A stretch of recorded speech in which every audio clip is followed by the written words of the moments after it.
Saudara, hari ini bicara bagaimana kita hidup di dunia ini. Kita mau diperintah atau memerintah selamanya. Jadi dunia ini merupakan training ground, tempat latihan buat kita untuk nanti hidup selamanya dalam kekekalan. Kalau orang Jawa bilang urip iki mung mampir. Jadi ada kehidupan yang sesungguhnya yang nantinya akan kita lalui selamanya di surga. Kalau kita cuman mampir sedikit waktu aja, mampir ngombe, nggak lama, saudara.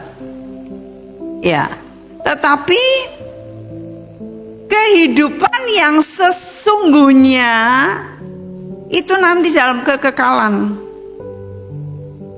baik di neraka atau di surga, kekal terus menerus hidupnya, tidak berkesudahan. Tapi saya yakin di sini nggak ada yang bakal ke neraka. Tetapi di surga, kita sekarang ngomong di surga. Di surga ini akan kita lalui selamanya, selamanya. Nah, kalau selamanya, kalau kita di dunia ini sebagai training ground, sebagai tempat latihan, ya, kita tidak belajar melayani, maka di sana kita akan dilayani. Ada yang memerintah, saudara, yang tidak melayani di sini, mereka akan diperintah. Nah, waktu lalu saya sempat sudah membacakan ayat dari Wahyu 20 ayat 4-6. Saya baca 4, saudara 5, 6 kita sama-sama. Lalu aku melihat tahta-tahta dan orang-orang yang duduk di atasnya, kepada mereka diserahkan kuasa untuk menghakimi. Aku juga melihat jiwa-jiwa mereka yang telah dipenggal kepalanya karena kesaksian tentang Yesus dan karena firman Elohim, yang tidak menyembah binatang itu dan patungnya, dan yang tidak juga menerima tandanya pada dahi dan tangan mereka, dan mereka hidup kembali dan memerintah sebagai raja bersama-sama dengan Kristus untuk masa 1000 tahun. Memerintah sebagai raja bersama dengan Kristus, memerintah sebagai raja. Next.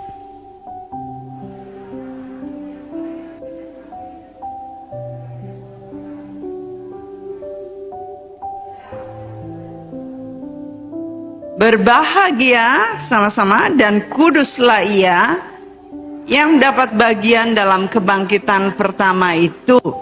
Kematian yang kedua tidak berkuasa lagi atas mereka, tetapi mereka akan menjadi imam-imam Elohim dan Kristus, dan mereka akan memerintah sebagai raja bersama-sama dengan dia 1000 tahun lamanya. Dan mereka akan memerintah sebagai raja bersama-sama dengan dia. Jadi dia raja segala raja. Nanti orang-orang yang melayani di sini, mereka akan memerintah bersama dia sebagai raja, ya, dalam waktu 1000 tahun lamanya. Kita baca lagi dari 2 Timotius 2 ayat 11-12. Benarlah perkataan ini, jika kita mati dengan dia, kita mati dengan dia di mana? Dalam baptisan. Kita mati lalu kita bangkit bersama dengan dia, karena dia tidak mati tetapi dia bangkit. Tidak mati selamanya, ya, dia satu-satunya yang hidup selamanya. Kemudian jika kita bertekun, kita pun akan ikut memerintah dengan dia, ya. Jika kita menyangkal dia, dia pun akan menyangkal kita. Nah, saya sudah bolak-balik ngomong sama saudara, kalau saudara nyangkal agama saudara, ya, dia akan nyangkal saudara. Yang sudah ganti KTP siapa? Ada yang sudah ganti KTP yang serahkan. Iya, itu dia. Yang belum. Yang belum ngaku juga ya. Yang dalam proses. Yang dalam proses. Awas nanti disangkal oleh Tuhan. Ditanyain, jenengan agamanya apa, Bu? Muslim toh? Mau ngomong sulit tapi mantuk. Hati-hati, saudara nyangkal. Ini bukan bahan tertawaan. Ini enggak gojekan. Ini serius. Firman Tuhan bilang, kalau kamu nyangkal dia, Kristen itu kan Kristus kecil. Saksi-saksi Kristus. Kalau kamu nyangkal dia, dia akan nyangkal kamu. Ada ayatnya lagi. Kalau kamu tidak mengakui aku di hadapan manusia, aku juga tidak akan mengakui kamu di hadapan Bapakku. Wih, ngeri loh. Dan itu nantinya akan masuk neraka selamanya. Dibakar angus selamanya. Nah, dikatakan di sini jika kita bertekun, kita pun akan ikut memerintah dengan Dia. Nah, ini nanti memerintah ada klasifikasinya, ada kategorinya, ada pemisahannya. Saya nggak akan kupas itu, tetapi yang ingin saya kupas, yang ingin saya sampaikan adalah kita nantinya akan memerintah, entah memerintah 1000 tahun, ya, cuman 1000 tahun, tapi cuman itu 1000 tahun itu panjang banget. Kita umur kita aja, ya, segini aja kita udah lama gitu ya, apalagi 1000 tahun, 100 tahun aja lama. Nah, 100 kali 10 1000 tahun kita memerintah. Nah, kalau dalam 1000 tahun kita memerintah dan kita dilayakkan, kita tidak turun degradasi, kita punya iman, loh kok bisa degradasi toh?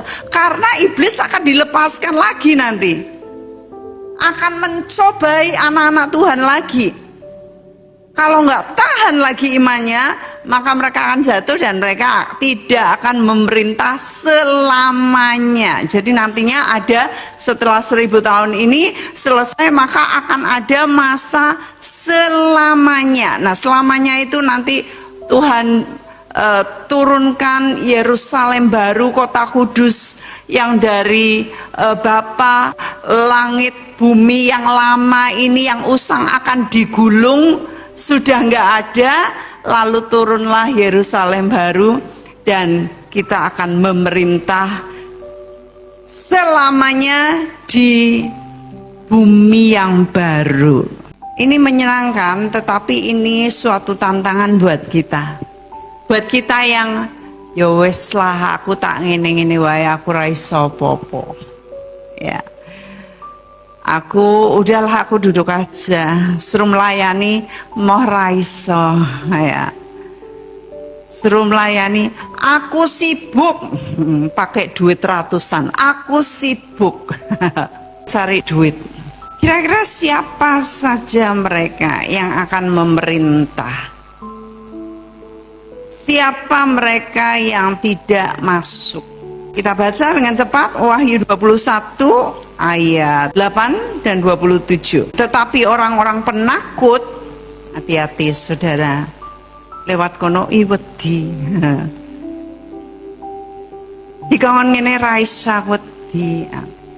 Orang-orang penakut, orang-orang yang tidak percaya, orang-orang keji, orang-orang pembunuh, orang-orang sundal, tukang-tukang sihir, penyembah-penyembah berhala, dan semua pendusta, pembohong, mereka akan mendapat bagian mereka dalam lautan api yang menyala-nyala, ya, menyala-nyala oleh api dan belerang. Nggak cuman api tetapi belerang, aduh nggak kebayang, belerang leleh ke tubuh.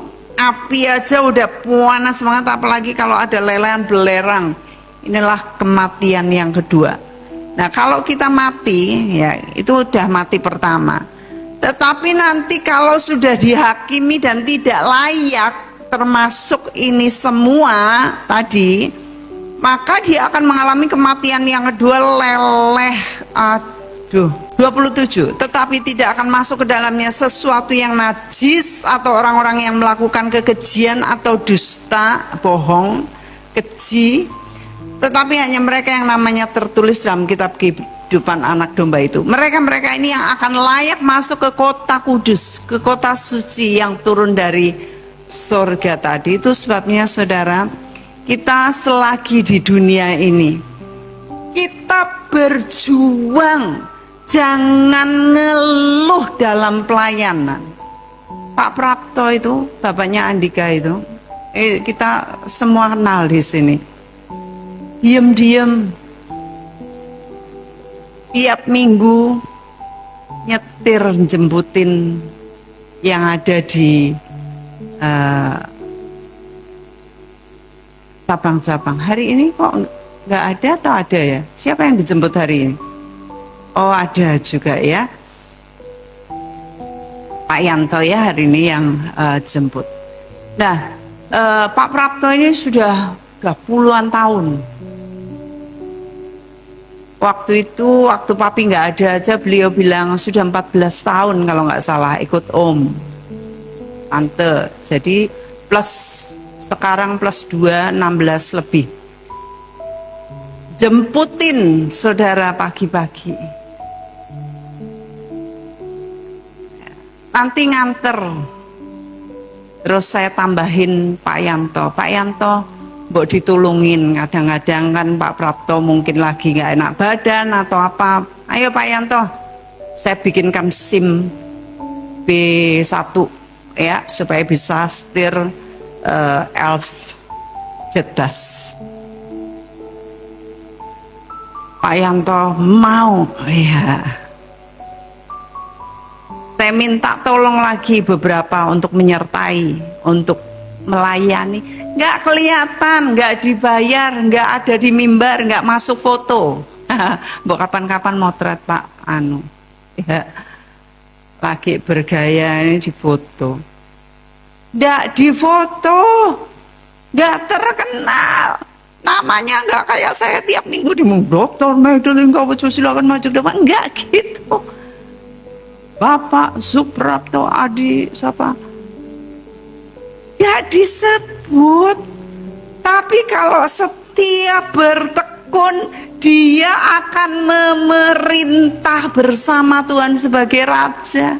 Gak ngeluh, gak ada keluhan. Mbak aku diganti toh bu, aku kesel bu, pirang-pirang tahun. Gak pernah. Sambat sama saya gak pernah. Saudara-saudara yang bersihin, saudara-saudara yang nyuci, iki mangane dicar-car ya. Misal ya, marah dintekke, iki gak wis wengi aku ora mulai kon musai. Sambat. Saudara nggak tekun melayani di sini, mesti aku meneh, mesti sing dikongkon aku meneh. Aku LCD meneh, mesti aku ra ketok. Lah aku yo mesti khotbah ya saudara. Aku nggak sambat. Aku menesing khotbah, aku menesing khotbah. Aku persiapan nih. Gak sambat, saudara jangan sambat. Nanti upahnya kelong. Upahnya nggak full, upahnya nggak penuh. Roma 8 ayat 18. Sebab aku yakin bahwa bersama-sama penderitaan zaman sekarang ini tidak dapat dibandingkan dengan kemuliaan yang akan dinyatakan kepada kita. Oh my goodness. Kemuliaan yang akan diberikan kepada saudara saat saudara selesai ini loh tugas saudara. Ya, pendahulu-pendahulu kita, mereka-mereka termasuk Mas Andika, baru saja menyelesaikan tugasnya. Gak sebanding, dunia ini hanya gambaran miniatur, mini.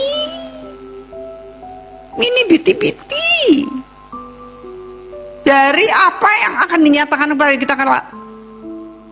Kalau kita di sini wow, sudah wow, di sana tuh wow, gede banget, nggak bisa dikatakan wownya. Mungkin ada kata-kata di surga yang untuk mengungkapkan kata wow yang lebih tepat untuk level surga. Jadi kalau saudara tidur kurang, sudah kayak tadi malam ya, yang ngurus Mas Andika itu ada yang sampai jam 1:30, jam 2 mungkin lebih ya, jemput beliau dari rumah sakit ke rumah dukanya, yang ngurus ini dan itu, ngurusin petinya. Ini pelayanan di sini. Esok-esok wis dandan, wis kon doa meneh ning kene, kon melayani. Ya. Bertekun dan tidak sebanding di sini, ini nggak sebanding dengan apa yang akan dinyatakan kelak kepada kita. Itu sebabnya tanya, Bu Hur, aku iso melu ngewangi apa? Bu Dewi, aku kono apa meneh? Nah, apa yang akan dinyatakan kepada kita? Sebagian kecil, ya. Kita akan diberi mahkota. Kalau di sini kita pakai cewek-cewek pakai bando. Ada cekip kembang Kamboja. Tetapi di sana pakai mahkota. Dengan mahkota itu memperlihatkan kemuliaan kita, kemuliaan yang diberikan kepada kita. Nah, pertama mahkota itu yang nomor 1, bukan ini urutannya acak ya, tetapi nomor 1 yang ingin saya sampaikan adalah dari 1 Korintus 9, 25 sampai 27. Tiap-tiap orang yang turut mengambil bagian dalam pertandingan menguasai dirinya dalam segala hal. Mereka berbuat demikian untuk memperoleh suatu mahkota yang fana. Ya, saudara lihat MU atau liga yang lain ya, saudara. Nah, kalau bapak-bapak ini sana ada ibu-ibu yang suka ya, kalau bapak-bapak ibu-ibu nonton ini, mereka kan lari, cowok-cowok yang luar biasa itu six pack sininya ya, lari itu kejar-kejaran bola untuk mendapatkan apa? Untuk mendapatkan piala dunia.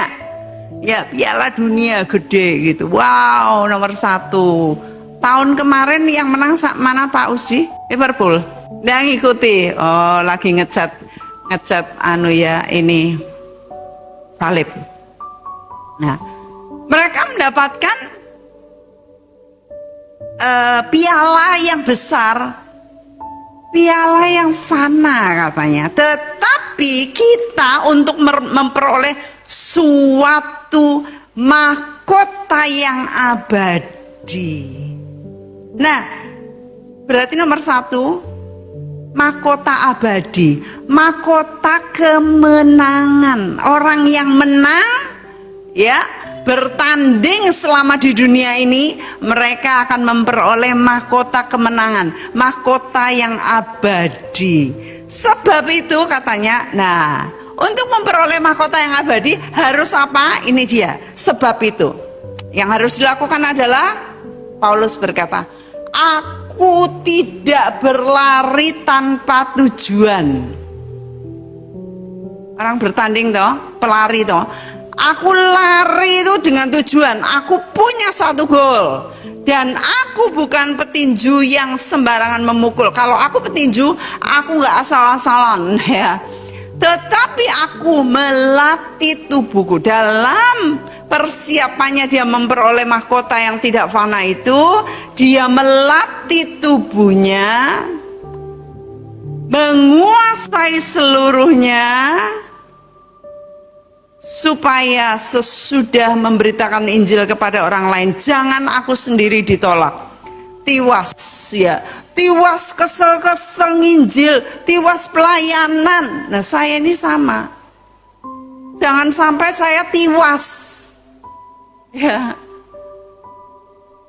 tiwas tewas bar tewas bano tiwas ya, tiwas melayani tiap minggu, melayani tiap hari saya ada banyak pelayanan, pekerjaan, persiapan hari-hari ya, sampai malam-malam mempersiapkan. Jangan sampai habis itu saya nggak menguasai diri, saya nggak melatih tubuh saya, nggak menguasai seluruhnya ya. Jangan sampai saya ditolak. Jadi saudara, hidup ini adalah pertandingan. Hidup ini seperti ada di dalam gelanggang perlombaan. Saudara harus lari ngejar. Saudara nggak bisa santai-santai. Ya, saya kalau lihat orang-orang santai itu saya gumun. Kok bisa ya? Sarungan, ngopi, terus lungguh nggone bu satpam, ya. Pirang-pirang jam maem singkong goreng, ngomong ngalor ngidul, atau sekarang tidak muda, tidak tua, tidak bayi, HP scrolling terus ya. Ada yang baru aja cerita, saya suka film perang bu. Nah terus gopo, ya wes tak pelajari tok, tapi ya saya lihat perang lagi. Hati-hati saya bilang, waktunya habis.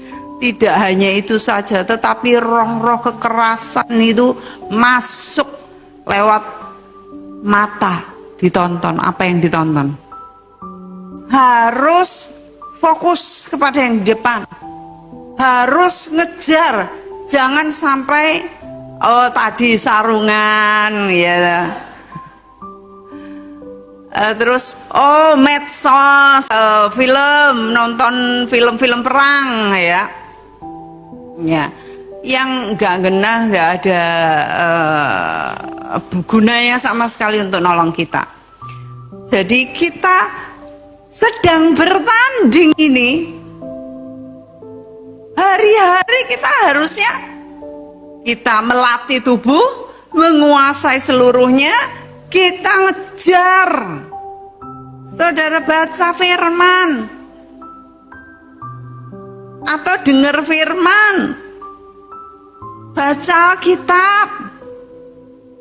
Aku raiso orang mudeng tetap baca untuk roh saudara. Saudara secara logika ndak mudeng, nggak apa-apa. Nanti roh yang akan bantu saudara, roh yang akan menerjemahkan. Saudara kan manusia roh toh, ya. Aku orang mudeng rasa moco, jangan roh mudeng tutuke, baca terus, ya. Nanti roh akan nolong saudara. Saya dari dulu waktu saya masih kecil di sini ya, baca sampai sekarang udah berulang kali bolak-balik. Ada banyak yang nggak ngerti dulu. Tak kasih tanda tanya. Oh semakin kuwi itu artinya. Kemarin juga baru aja dibukakan hal yang luar biasa yang saya wow baru kebuka, baru ngerti gitu. Jadi selama ini akan banyak pertanyaan-pertanyaan, tapi nggak apa-apa. Namanya seperti anak kecil kan belum ngerti namanya pernikahan apa gitu ya, tanggung jawab ayah ibu apa, yang diminta es krim, ciki, lalu apa namanya cumi bakar ya, kulit ayam goreng ya, dimsum mentai. Sekarang itu mintanya itu, taunya belum tahu hal-hal dewasa. Gak apa-apa, lama-lama nanti saudara kenal. Oke, itu yang pertama, yaitu mahkota yang tidak fana, yaitu mahkota abadi, mahkota pemenang karena berlari tadi tanpa berlari dengan tujuan ya. Mahkota abadi yang pertama. Kedua, 1 Tesalonika 2 ayat 9 sampai 20. Kita akan baca bersama. Sebab siapakah pengharapan kami atau sukacita kami atau mahkota kemegahan atau sukacita kami di hadapan Yesus Tuhan kita pada waktu kedatangannya, kalau bukan kamu?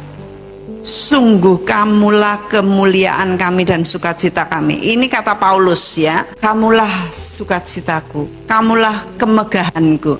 Karena apa? Dia sudah memenangkan jiwa-jiwa. Kalau saudara ini yang menangin om sama tante, almarhumah, saya nggak bisa bangga. Saya nggak bisa bilang saudara adalah kemegahan saya. Enggak, saya punya ladang sendiri yang mana saya bisa bilang kamulah kemegahanku, kamulah kebanggaanku, kamulah sukacitaku. Ini mahkota joy namanya, mahkota sukacita, mahkota kemegahan.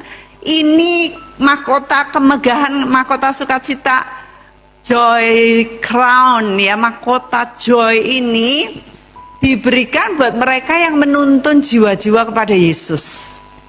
Di sini terkenal dulu Tante Liongsin jual es balok, ngontel, bawa es. Saya ingat banget ditaleni sama ban, ya, ban yang dipotong itu, taleni, ya. Dia akan keliling bawa sepedanya dan ngomong sama orang suruh datang ke gereja sini. Kalau pagi disandarkan di depan, pite raono sing nyolong, pite elek, ya. Disandarin di depan, dia doa pagi di sini. Langsung setelah itu dia pulang, rumahnya di pinggir tanggul, bawah tanggul. Langsung dia ngayuh membesarkan 5 anak. Suaminya duduk di buk, kakinya dinaikkan. Saya ingat banget. Ya toh? Ya Bu Narni ya. Om Liongsin toh. Ya saya ingat banget. Mesti di luar itu kakinya dinaikkan. Bojone ngayuh sepeda ngontel, jual es, membesarkan anak, nyuci baju, plus bawa jiwa. Wah, di sana itu mahkotanya kinclong, mahkota pembawa jiwa, mahkota kemegahan. Luar biasa. Saya kalah kalau sama Tante Liongsin. Ya. Saya ketemu orang asing di pesawat ngomong apa yo? Enaknya turu. Itu enggak dapat mahkota. Enggak dapat mahkota ini. Iya, cara nek dulu saya suka nginjil ya. Saya suka nginjil. Saya ingat malah Iren yang ingat saya bawa kamu kemana Ren? Alun-alun, terus yang jual korek api di pinggir jalan, terus datang ngobrol, saya nginjilin ya. Saya ada beberapa penginjilan seperti itu. Saya di Amerika juga sering ke supermarket, ketemu orang, saya nginjilin ya. Ini ada secara khusus mahkota kemegahan, mahkota sukacita ya. Kemuliaan diberikan kepada dia yang membawa jiwa-jiwa. Yang ketiga, 2 Timotius 4 ayat 8. Sekarang telah tersedia bagiku mahkota kebenaran yang akan dikaruniakan kepadaku oleh Tuhan Hakim yang adil pada harinya, tetapi bukan hanya kepadaku, melainkan juga kepada semua orang yang merindukan kedatangannya. Jadi ada satu mahkota lagi, mahkota ketiga ini buat orang yang menanti, yang rindu. Tuhan segera datang, Tuhan aku ingin Engkau datang. Tetapi kita baca sekarang dari Matius 25 ayat 1. Kira-kira yang mendapatkan mahkota ini siapa? Yang mendapatkan mahkota kebenaran ini siapa? Di Matius 25 ayat 1 dan seterusnya, saudara hafal ceritanya. Ada 10 gadis yang menantikan, ya. Gereja Tuhan digambarkan sebagai 10 virgins, 10 dara, gadis perawan yang masih suci, kinclong, ya, belum pernah dipegang pria. Kita ini gereja Tuhan seperti itu. Kita kudus, a bride community, ya. Pengantin harus kudus. Pengantin harus menguduskan diri, ya, agar kudus di hadapan Tuhan. Nah, si 10 gadis ini dikatakan mereka sama-sama menanti kedatangan sang pengantin, tapi tidak semuanya membawa minyak. Akhirnya mereka ngantuk lama-lama, sama-sama 10-10-nya tidur. Lalu di malam hari pengumuman itu tiba, pengantin datang, siap. Wah, mereka bergegas, ya, mereka siap-siap, mereka sisiran, mereka ngusap bloboknya, mereka bajunya disiapin semuanya, dan kemudian mereka mau menyalakan pelita mereka. Yang 5 bawa minyak tambahan yang sudah mereka siapkan. Yang 5 bilang, wah, kok nggak bisa nyala? Terus yang 5 bilang, aku minta dong sama kalian. Yang 5 bijak ini bilang, enggak, kamu pergi beli minyak itu. Beli. Minggu depan akan saya jelaskan lebih lanjut. Tetapi kita ini diajar bahwa saat menanti, kita tidak mau menanti tok. Tidak hanya menanti saja Tuhan datang, tetapi kita nggak siap diri. Baju kita jangan sampai kotor. Kita pengantin, itu sebabnya saya deklarasi tiap kali sampai saya tulis di depan bahwa kita ini calon-calon pengantin. Kita mempersiapkan diri, itu sebabnya saya memberikan khotbah-khotbah yang nolong supaya saudara persiapan bajunya itu bajunya bersih, baju kebenaran, jubahnya kebenaran, kesucian, kekudusan. Saya ngomong bolak-balik, saya nggak pakai ngomong karena saya nggak mau hutang nyawa sama saudara.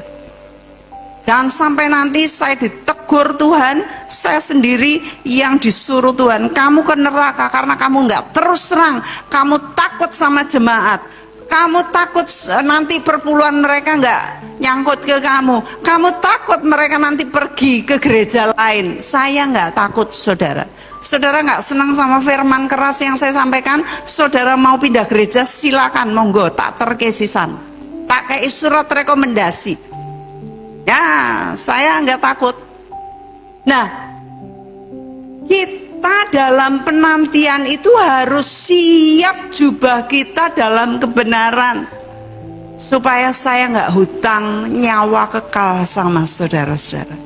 Saya rindu saudara di sini sebagai pengantin yang bajunya putih, yang mempersiapkan diri tanpa cacat celah kerut.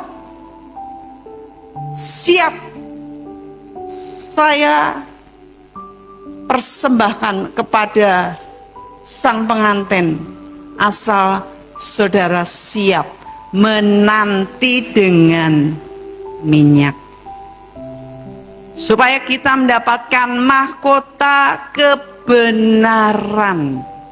Yang pertama mahkota apa? Abadi, tidak fana. Yang kedua kemegahan atau joy, ya. Yang ketiga, mari kita sama-sama berdoa.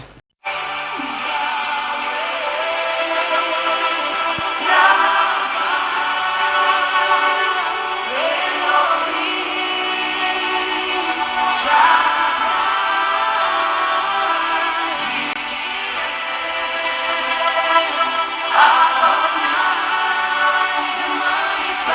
Aksara